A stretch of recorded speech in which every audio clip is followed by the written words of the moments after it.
It was a pale, chilled morning, the kind where breath turns to mist and sound seems muted under the weight of a gray sky.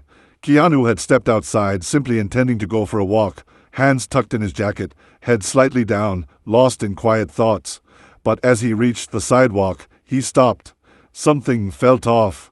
A moving truck was parked crookedly across the road, hazard lights blinking like distress flares.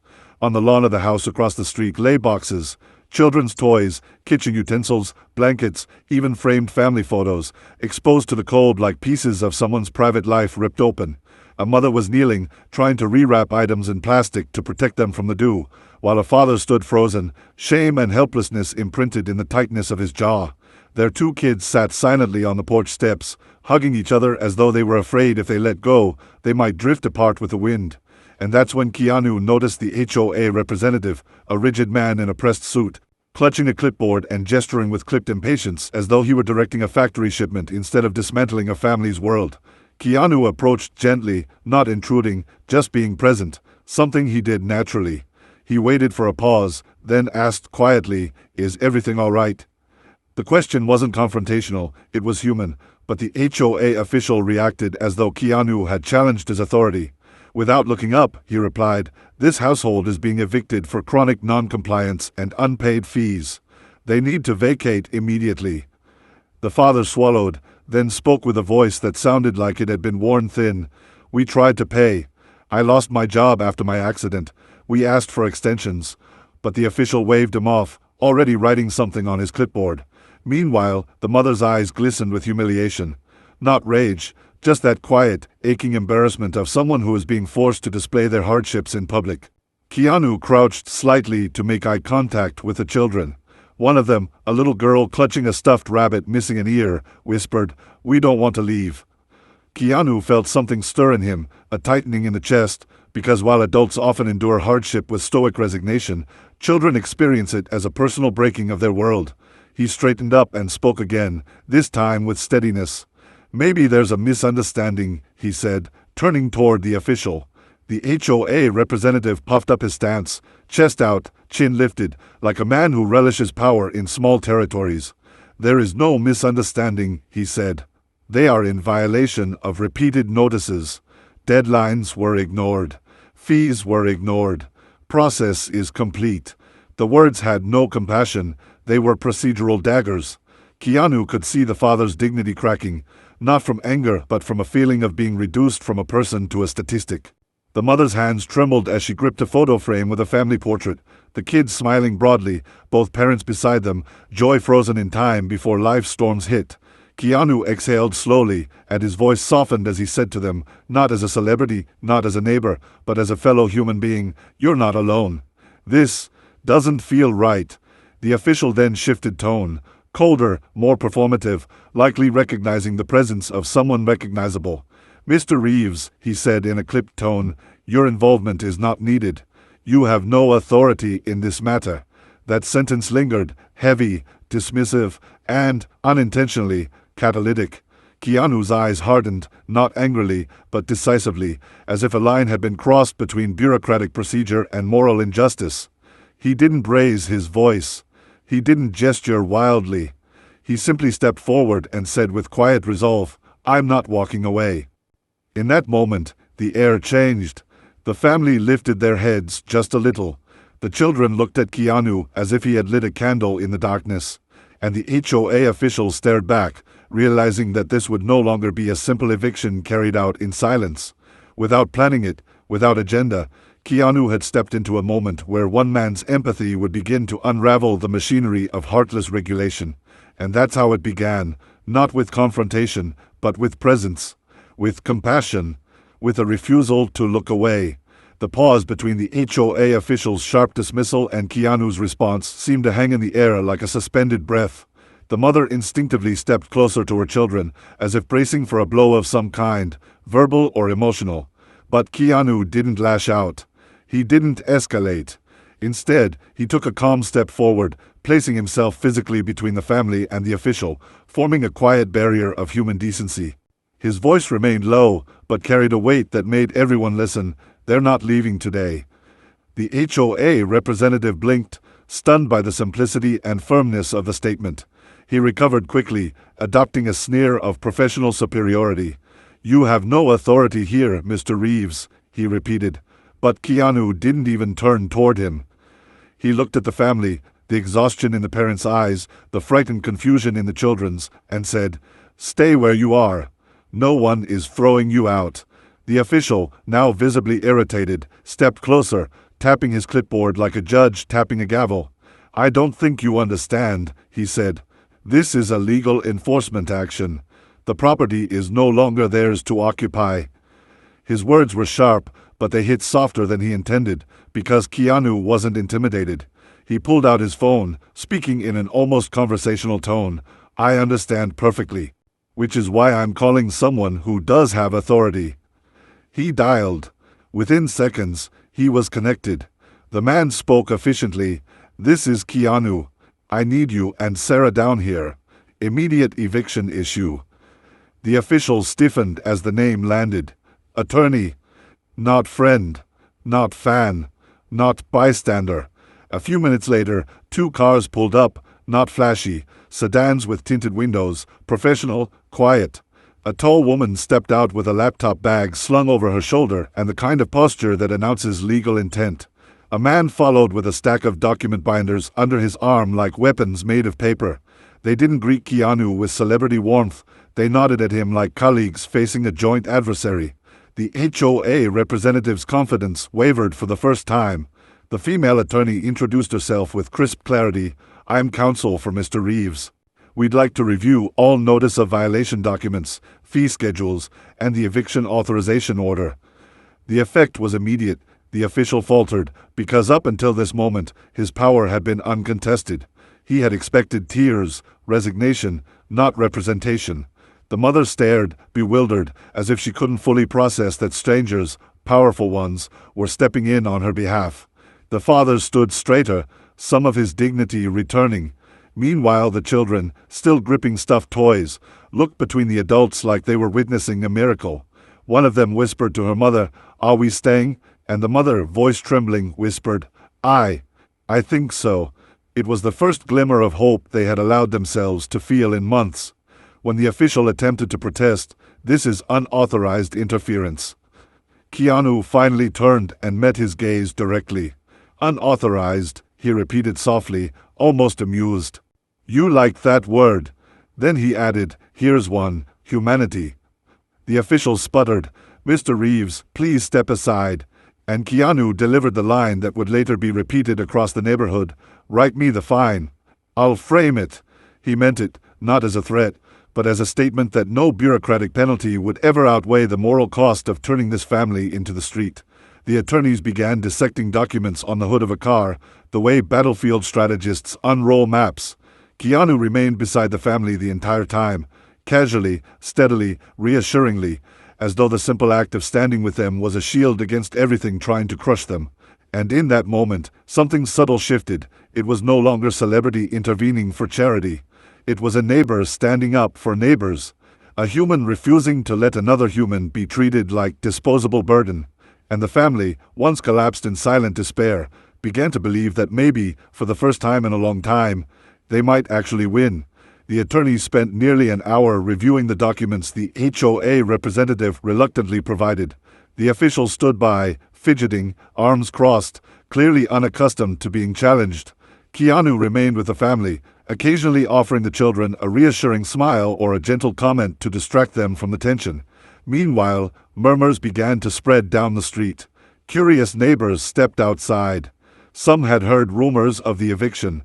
Others had experienced similar trouble from the HOA but had felt powerless.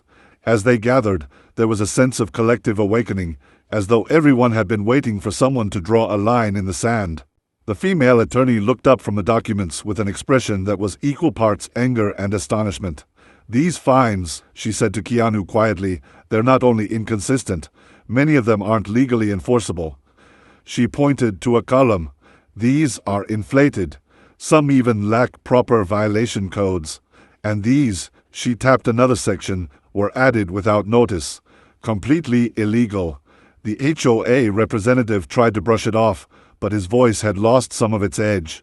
Sometimes we adjust administrative costs to comply with operational expenses. The father of the family, who had been silent for most of the ordeal, finally spoke with quiet frustration. You charged us $350 for leaving a trash bin out for 1 extra hour. You fined us $500 for a patio umbrella being a non-approved shade variation. And $1,200 for what you called community disregard. The crowd stirred. A murmur turned into a ripple of discontent. A neighbor spoke up, "They fined me for parking 2 inches over the driveway border." Another, "They tried to charge me for having wind chimes." Another voice, "They fined us for having too many guests during Ramadan." With every shared grievance, the HOA representative's authority unraveled just a little bit more. Keanu watched the crowd carefully, not letting chaos erupt, but letting truth be heard. The female attorney began taking notes, gathering statements. "If any of you have written evidence, notices, emails, fee statements, bring them," she instructed. People rushed back to their homes and returned with folders, printouts, and even screenshots on their phones. Keanu's male attorney flipped through document after document, whistling softly under his breath. "This is systematic," he said. "Extortion masquerading as policy." The mother clasped her hands to her mouth, tears gathering, not from fear this time, but from the realization that they were never the problem. The father looked like a weight had been removed from his shoulders, the crushing sense of guilt replaced by righteous indignation. Keanu placed a hand on the father's shoulder and said, "They counted on you feeling ashamed and alone. That's how they operate." The father nodded, eyes tightening with emotion as he whispered, "We were afraid to push back. We thought, maybe we actually deserved this." Keanu shook his head slowly. "No, no one deserves this." That was when the HOA president himself arrived, summoned by frantic phone calls, speeding down the road in a glossy SUV. He was a broad man with an air of self-importance, a condescending smile like a mask of fake civility. Stepping out, he barked loud enough for all to hear, "What exactly is going on here? This is unauthorized assembly." He expected immediate compliance. Instead, he found dozens of neighbors, stiff-backed, arms folded, watching him. Keanu turned toward him, posture calm but immovable. "What's going on," he said, "is accountability." The president scoffed. "This isn't your concern, Mr. Reeves. This is an internal community matter." Keanu lifted a single eviction notice, holding it between 2 fingers. "Then explain why this family was charged multiple fines that don't comply with state housing laws. Explain why dozens of residents are reporting predatory and arbitrary penalties. Explain why your fee increases were never disclosed."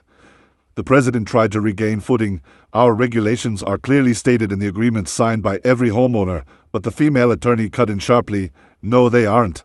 Not these changes. Not these fee escalations. These were concealed." The president's face darkened. His voice faltered. "Mr. Reeves, please stop interfering." Keanu stepped closer, not intimidating, but resolute, and said, "I'm not interfering. I'm insisting." And with that, the fragile illusion of HOA dominance broke, because for the first time, the residents weren't scared anymore. They were informed. They were united. And they were angry. Word spread faster than the HOA president expected. By the end of the day, whispers had turned into determined voices, and determined voices into a united demand. A special emergency HOA meeting. The president tried to stall it, insisting that such meetings required paperwork, notice periods, and board approvals. But the residents pushed back harder. They weren't asking, they were insisting. And under mounting pressure, with attorneys now involved and Keanu standing at the center of the storm, the president was forced to concede. The meeting was scheduled for the next evening, held in the community clubhouse, a place usually reserved for quiet gatherings and board discussions, now transformed into the arena for a reckoning. People filled every seat, lined the walls, and crowded the doorway. Some residents brought folders of evidence. Others came simply to witness the moment they had been too afraid to imagine. Keanu took no special seat. He sat among them, a neighbor, an advocate, not a spotlight-seeking figure. The atmosphere buzzed with tension, but beneath it all was something new, hope. The HOA board entered with stiff, forced smiles, the kind politicians wear when they know they're losing.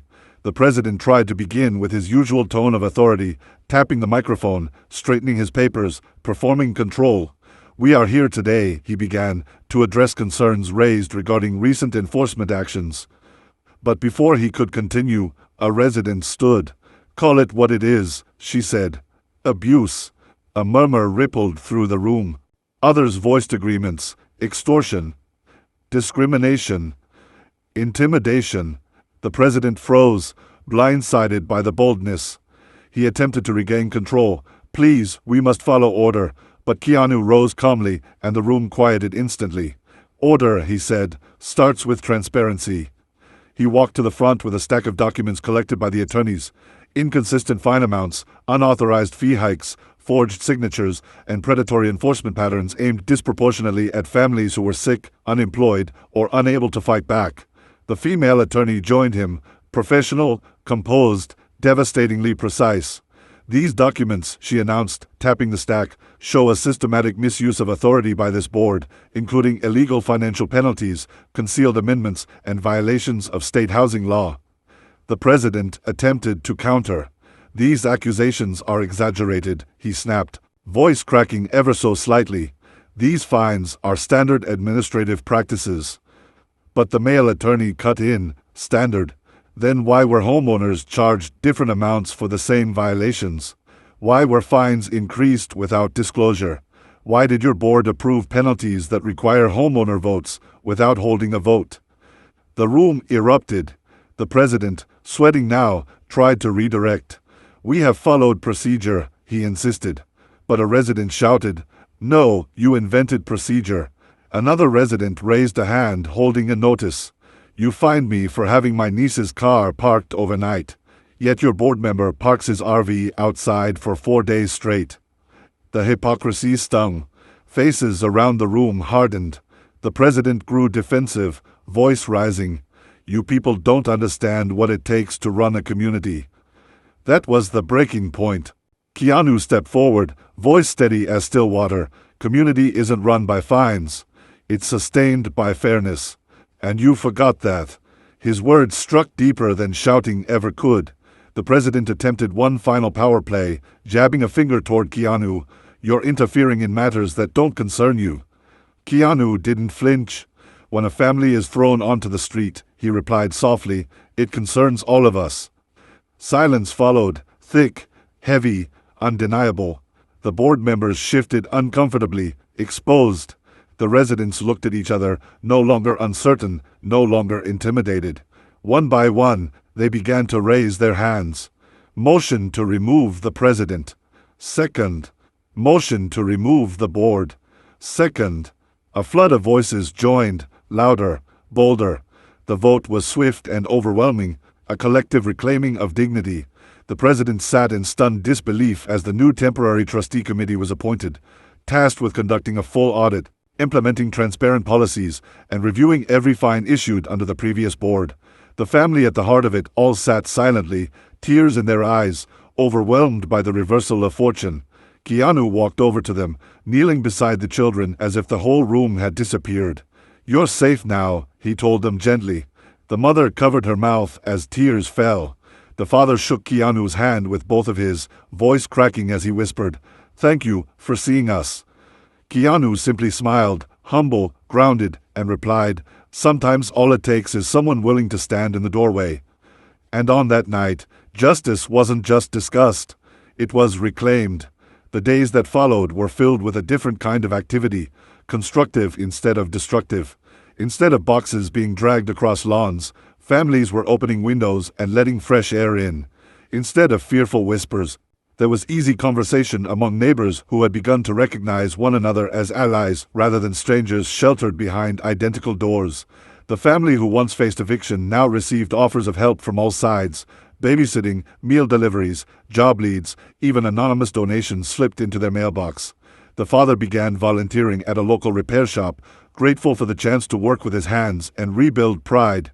The mother found part-time work at a community clinic, where her empathy for struggling families became an asset. The children resumed school, laughing a little louder, sleeping a little deeper, and no longer flinching at the sound of footsteps outside. Keanu didn't disappear after the confrontation. He stayed involved quietly, not as a hero in the spotlight, but as someone who truly cared. He helped the new trustee committee draft guidelines for transparent fee policies and respectful communication.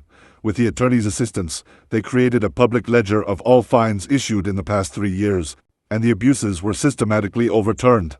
Those who had been financially drained were reimbursed. Those who had been intimidated received apologies, real ones, not scripted PR statements. The former HOA president tried to contest his removal through legal channels, but eventually withdrew his challenge after the scale of evidence became undeniable. For the first time in years, residents walked through the neighborhood without feeling monitored, as though some invisible pressure had lifted. And every time Keanu passed by, people smiled and waved, not at the celebrity, but at the man who had stood with them. One evening, about 2 weeks after the meeting, Keanu was sitting on his porch with a coffee when the family came over. The kids ran ahead, presenting him with a handmade card, painted clouds, bright colors, messy handwriting that read, "Thank you for not letting them take our home." The mother and father arrived moments later, holding a humble basket of homemade bread and honey. The father shook his head, smiling ruefully. "It feels silly," he said. "Bread, after everything you've done." Keanu shook his head gently. "This is perfect. You don't owe me anything." The mother's eyes softened. "We don't feel like we owe you," she said. "We feel like we belong." It was a sentence that carried weight, the weight of exile almost suffered and belonging finally earned. The children sat beside Keanu on the steps, chatting about school and friends and the stray cat that had started hanging around the house. And in that moment, beneath a warm dusk sky, Keanu realized something. They weren't talking about survival anymore. They were talking about life. Later that night, as Keanu walked back through the neighborhood, he noticed small changes everywhere. Not in the houses, but in the people. Neighbors who had never spoken were now chatting at impromptu gatherings. People had begun to share garden tools, trade produce, exchange skills. A man repairing his fence waved Keanu over, "Want to help?" And soon Keanu was hammering nails beside him, laughing, part of the rhythm of the community. He didn't plan it. It just felt natural. And that was the quiet miracle of it. By saving one family, he'd helped transform an entire neighborhood. Not through authority, not through force, but through solidarity. Through the simple insistence that compassion should never require permission. Months later, people often asked Keanu privately why he intervened so fiercely. He never gave grand speeches or moral sermons. He simply said, because someone had to. And perhaps that was the truth. The world changes not only through big revolutions, but through small refusals, someone stepping forward at the right moment, choosing conscience over convenience. The family thrived, the community healed, and the story slowly faded into local memory. But some evenings, when the sunset painted the windows gold, neighbors would still say to each other quietly, "Remember when they tried to throw them out?" And another neighbor would respond, "Yeah, and remember who stood in the doorway?"